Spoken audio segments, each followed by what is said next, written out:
ઓમ નમો નારાયણ. હું અરુણાબેન પી ગોસ્વામી સુરતથી તમારું સ્વાગત કરું છું અરુસ કિચનમાં. તો આજે આપણે બનાવશું આમચૂર પાવડર. ઘરે કઈ રીતે બનાવવો એ. તો આમચૂર પાવડર બનાવવા માટે આપણે કાચી કેરી જરૂર પડે. તો આ આપણે કાચી કેરી આ રીતની લીધી હતી 2 નંગ, અને થોડીક ખાટી. તો આ રીતની આપણે દેશી કેરી જે આવે ખાટી, તો 6 થી 7 કેરી એ લીધી છે. આપણે 2 મિક્સ બનાવશું. તો આ રીતના આપણે કેરીને છાલ કાઢી અને આ રીતે આપણે સ્લાઇસ કરીને પાણીમાં રાખી છે. તો પાણીમાં રાખશો ને તો એ પછી કાળી નહીં પડે એમ. તમારે પાવડર બની ગયા પછી એનો કાળો પાવડર નહીં બને એમ. તો આ રીતની પાણીમાં રાખી દેવાની ને પછી એને તમારે કોઈ પણ આ રીતની જારી લઈ અને એમાં બધું કાઢી લેવાનું, એટલે પાણી નીતરી જાય. તો આ રીતે પાણી બધું નીતારી લેવાનું, પાણીમાંથી કાઢી લેવાની આ રીતે. તો બધી કેરી આપણે આમાં કાઢી લેવું જારીમાં. તો તમે પાતળી જેવી સ્લાઇસ કરી શકો એવી પાતળી સ્લાઇસ કરવાની, એટલે જલ્દી સુકાઈ જાય એમ. તો બધી આપણે કાઢી લેવું.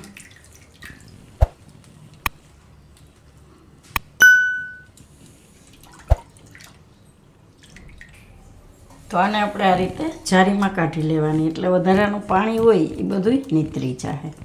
પછી એને આપણે કોરી કરવાની છે.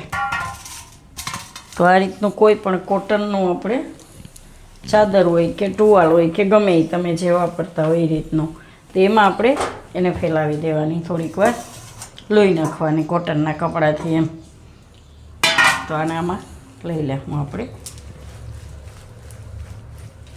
અને આ રીતે કોટનના કપડાથી આ રીતે લૂછી નાખવાની, એટલે થોડુંક પાણી એનું સુકાઈ જાય ને વહેલી સુકાય એમ.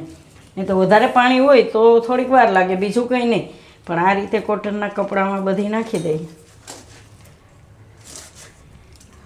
અને એને આ રીતે લૂછી નાખવાની, એટલે પાણી વધારાનું હોય છે એ આ કોટનનું કપડું છે એ ચૂસી લે. જો આ ઉછાળ બધો ભીનો થઈ જાય એ રીતનું. તો આ રીતે લોહી નાખશું આપણે. તો આને આપણે આ રીતે લોચી લીધી છે ઓછાળમાં. તો એક્સ્ટ્રા પાણી જે છે એ આમાં બધું આવી જાય. હવે આને આપણે આ રીતની કોઈ એક પ્લાસ્ટિકની જે કોથળી હોય જેમાં આપણે સૂકવવી છે, તો આમાં આપણે લઈ લેવું બધી.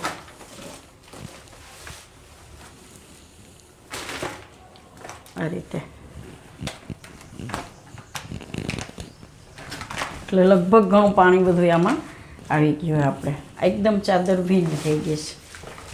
આ રીતનું આપણે આમાં લઈ લેવાની છે. હવે આની અંદર આપણે નાખશું થોડુંક લીંબુ, એટલે એની ખટાશ એકદમ સરસ જળવાઈ રહે અને આ કાળી નહીં પડે એમ. તો આ રીતે આપણે થોડોક લીંબુનો રસ નીચવી દઉં એમાં. તો 2 થી 3 ફાડા તમે 2 લીંબુ નાખી શકો કે 1.5 કે 2 લીંબુ એમ, તમે કેટલી કેરી છે એ પ્રમાણે. તો આ રીતે આપણે એમાં લીંબુ નીચવી દઉં. લીંબુ આ રીતે નીચવીને બધા એમાં મિક્સ કરી લેવું. લીંબુમાં કેટલોક રસ છે એના ઉપર તમે લીંબુ નાખી શકો એમ. વધારે રસવાળું હોય તો એક આખું મોટું લીંબુ હોય તોય હાલે એમ.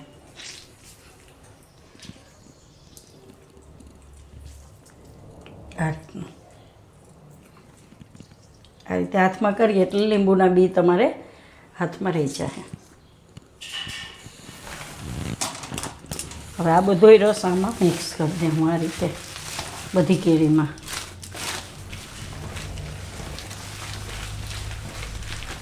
આ રીતના. હવે આને આપણે તડકામાં સૂકવવાની છે. તો જ્યાં સુધી એકદમ સરસ સુકાઈ જાય ત્યાં સુધી આને આપણે હવે તડકે મૂકી દેવું. તો આને આપણે આ રીતે ફેલાવીને પછી તડકામાં સૂકવી દેવાનું છે 2 દી માટે. તો 1 દિવસ તમારે એને આની ઉપર એક આછું કપડું, તમારે કોટનનો દુપટ્ટો કે ગમે એ હોય એને ઢાંકીને રાખી દેવાનું, એટલે ધૂળ ના ઉડે એમ.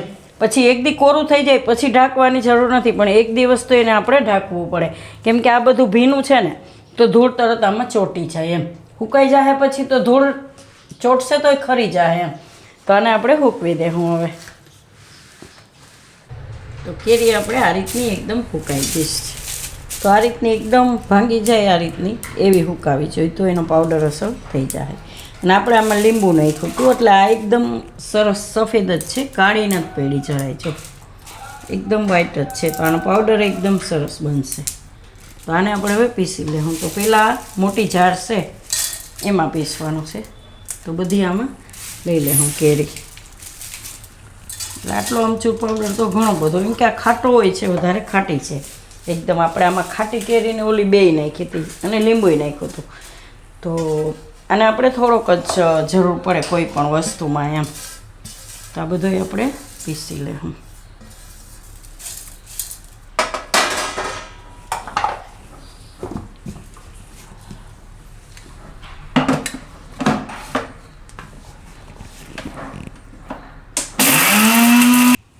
તો આને આપણે પીસી લીધું. આ રીતે દરદરું થઈ જાય. આ મોટી જારમાં પીસીએ ને એટલે. હવે આને આપણે નાની જારમાં, તો એકદમ સરસ કલર આવ્યો છે એનો. તો હવે આ નાની જારમાં પીસી લેવું એટલે એકદમ સરસ પાવડર થઈ જાય.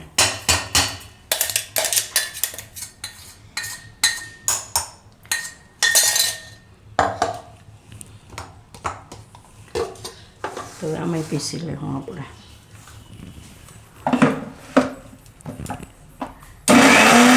તો આને આપણે પીસી લીધું પાવડરને આ રીતનું એકદમ સરસ, એકદમ મસ્ત વ્હાઈટ કલર ઉપર આવ્યો છે.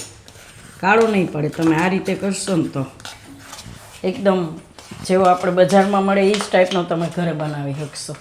થોડુંક લીંબુ નાખી દેવાનું એટલે કાળો નહીં પડે અને ખટાશ એકદમ એની જળવાઈ રહે, ફૂંકાઈ જાય તોય. આને આપણે હવે કાઢી લેવું. આટલો પાવડર હોય તો ઘણો ટાઈમ હાલે એમ. આપણે જે ખટાશ વસ્તુમાં વાપરતા હોય, જેમાં ખટાશ નાખવી હોય એમાં તમે આમચૂર પાવડર વાપરી શકો એમ. તો આપણે આ 2-3 કેરી મોટી લીધી હતી, થોડીક ખાટી નાખી હતી, એ રીતે કર્યો હતો. તો સુકાઈ જાય એટલે થોડોક થઈ જાય આ રીતનો એમ. તો તૈયાર છે આપણો આમચૂર પાવડર. તો જો તમને મારી આ રેસીપી કે વિડીયો પસંદ આવી હોય તેને લાઇક કરજો, શેર કરજો અને મારી ચેનલને સબસ્ક્રાઈબ કરજો. અને બેલ આઇકન દબાવવાનું ના ભૂલતા. કમેન્ટ કરીને કહેજો કે તમને કેવો લાગ્યો આ ઘરે બનાવેલો આમચૂર પાવડર.